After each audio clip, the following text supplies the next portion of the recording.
네, 문재인 대통령이 어제 조국 법무부 장관에게 임명장을 줬는데요. 야권은 강력히 반발하고 있습니다. 특히 자유한국당의 반발 지수는 상당히 높은데요. 자, 자유한국당 의원 한 분 연결해서 입장 들어보겠습니다. 사무총장까지 지낸 중진 의원이시죠. 김용태 의원 전화로 연결하겠습니다. 의원님 나와 계시죠? 안녕하세요. 김용태입니다. 네, 안녕하세요, 의원님. 어제 의원총회 있었죠? 예. 어떤 얘기들이 좀 많이 나왔어요? 도저히 받아들일 수 없다. 네. 어떤 방식으로든 싸워서 네. 이 사태를 되돌려야 한다라고 네. 하는 의원들이 주종을 이뤘습니다. 예. 그래요. 근데 좀 그 전에 그 황교안 대표를 비롯한 그 지도부가 현충원 갔죠, 어제.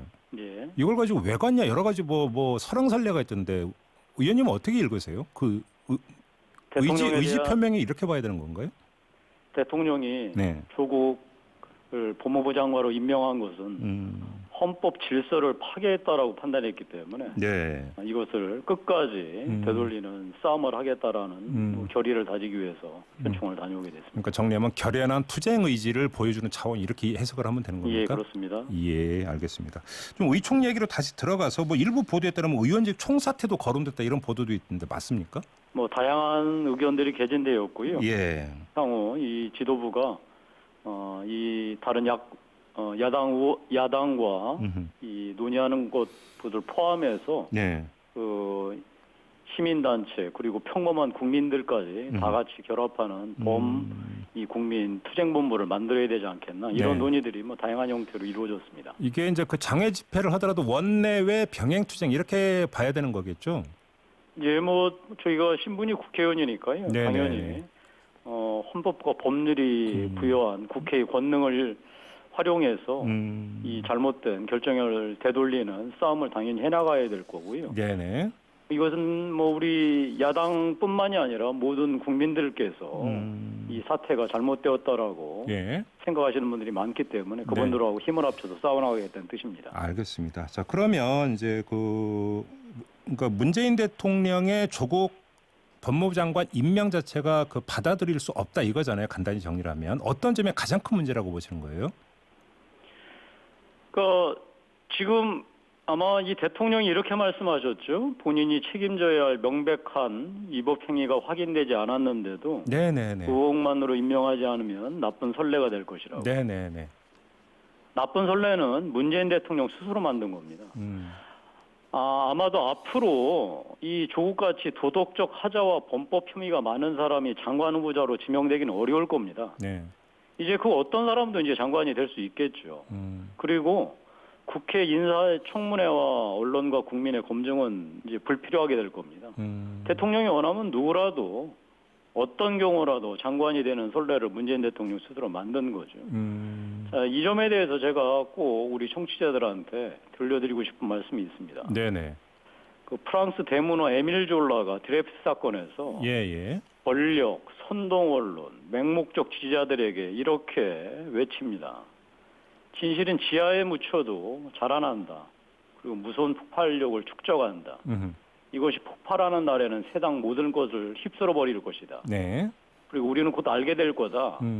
가까운 장래에 그 일들이 이 조국에 얼마나 먼 곳까지 재앙을 미치게 될 지뢰를 매설했는지 말이다. 저는 문재인 대통령께서 우리 대한민국 너무나 먼 미래까지 영향을 미칠 지뢰를 네. 조국 장관 임명으로서 매설했다고 생각합니다. 조금 전에 이제 의원님께서도 이제 헌법 질서를 이제 언급을 하셨는데요. 네. 신정성 님도 이제 그런 비슷한 문자를 보내주셨는데 이것이 예를 들어서 대통령의 인사권 행사가 왜 헌법 질서 위반이냐 이런 지금 반문을 보내주셨는데 좀 답변 부탁드릴게요. 이 법무부 장관은 대한민국 네. 사법의 내용과 절차를 다 규율하는 그 자리입니다. 예. 그러니까 이 지금 범법 혐의들이 그러니까 이 도덕적 하자만을 얘기하는 게 아닙니다. 범법 혐의들이 네. 구체적으로 밝혀지고 있고 계속 대통령께서는 조국 후보자 이 개인의 범법 혐의는 아직 드러나지 않았다라고 그러는데 네. 자 수사가 진행 중에 있습니다. 지금 이미 이 부인은 기소가 되었고 그 자녀들 특히 그 친척들의 이 비행위들이 이 수사를 통해서 속속 드러나기 직전입니다. 네. 자, 이것이 우리 조국 후보자하고 뭐 지금 장관이지만 이 어떻게 연결되어 있는지 지금 수사를 해봐야 되지 않겠습니까? 네. 그런데 그 수사에 직접적으로 영향을 미치는 그 장관 자리에 대통령께서 임명했다는 것은 도저히 이 납득할 수 없고요. 이것은 상식을 파괴하는 행위를 넘어서 네. 자칫 잘못하면 이 법무부 장관이 대한민국 사법 절차를 완전히 유린하는 이런 결과를 가져올 수도 있다. 따라서 이게 지금 얼마나 그 중요한 일인데 네네. 장관을 이렇게 서둘러 임명한단 말입니까? 예. 저는 예전 사례에서도 지명했지만 이 최종 임명까지 늦췄던 사례는 여러 차례 있었어요. 특히나 이 지금 일이 지금 이 장관이 실질적으로 관여가 됐는지 안 됐는지 아직 밝혀지지 않은 상황에서 이렇게 예. 했다는 것은 예. 아무리 생각해도 이 사법 절차를 방해하려고 하는 이런 이 결과를 낳지 않을까. 그래서 그런 차원에서 제가 헌정질서 이 파괴라고 얘기를 하는 거죠. 이제 조금 전에 이제 의원님께서 이제 조국 장관이 되어버리게 되면은 검찰 수사에 영향을 미치지 않겠는가라고 이제 우려를 표명을 해주셨는데 여권에서는 이렇게 이제 반박을 하는 게 있어요. 뭐냐면 아니 대통령의 인사권 행사에 정면으로 맞서는 충돌 양상까지 무릅쓰면서 수사를 하고 있는 검찰인데 예. 영향을 받겠느냐?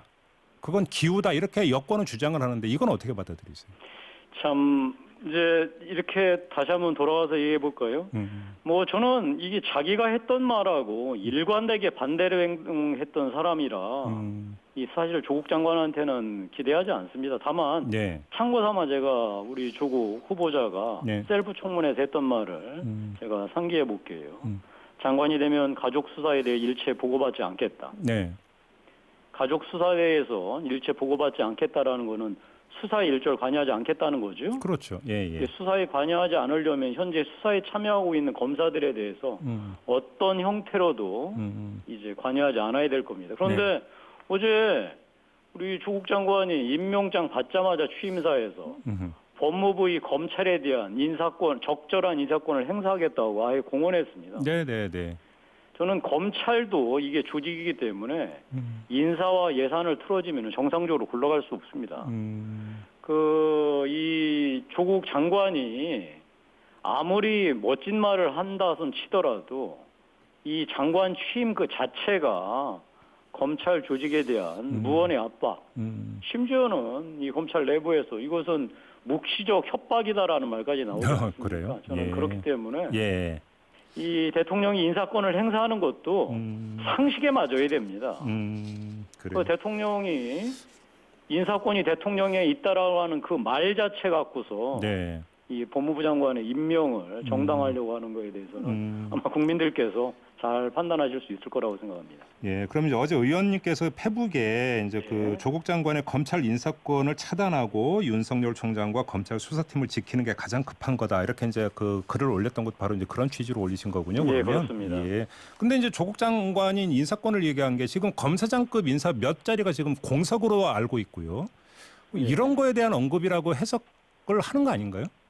수사팀을 교체하는 이런 문제가 아니라. 이제 지켜보십시다. 그런데 네, 네. 지금 수사비 지원 등 검찰의 고관 열쇠를 쥐고 있는 네.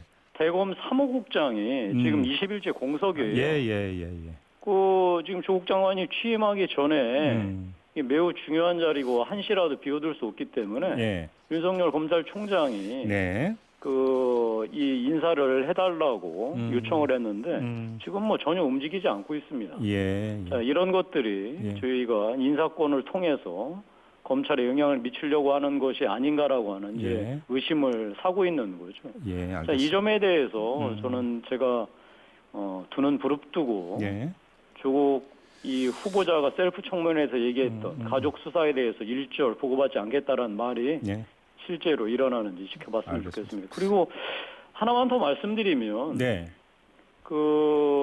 참 대통령께서 조국 이 후보자를 장관으로 임명하면서 이런 말을 했습니다. 사법개혁 완수를 기대한다. 네, 참 이 말을 듣고서 만감이 교차했습니다. 문재인 대통령이 생각하는 사법개혁이 뭔지는 잘 모르겠습니다. 그런데 국민이 생각하는 사법개혁, 검찰개혁은 이런 것들이에요. 1976년도 자, 일본 의원님 잠깐만요. 이제 거의 마무리해야 될 시간이 한 30초. 제가 이 하나만 말씀드리겠습니다. 30초 안으로 좀 끊어주셔야 될 것 같습니다. 네. 검찰 개혁은 예. 1976년도 도쿄지검 특수부가 전직 총리 다나카를 예. 전격적으로 뇌물 혐의로 체포하는 것. 네. 이런 것들이 검찰 개혁입니다. 지금의 알겠습니다. 검찰 개혁의 가장 핵심은 네. 윤석열 검찰이 조국 법무부 장관에 대해서 추후에 흔들림 없이 네. 그 비리 혐의를 수사해서 사후 조치하는 것이라고 생각합니다. 알겠습니다. 시간이 이제 막바지 와서 마무리를 해야 될 것 같습니다. 의원님 말씀 잘 들었습니다. 고맙습니다. 예, 고맙습니다. 네, 지금까지 자유한국당의 김용태 의원이었습니다. 이슈의 핵심을 꿰뚫는 예리한 시선, 믿고 듣는 진품 시사 김종배 시선 집중.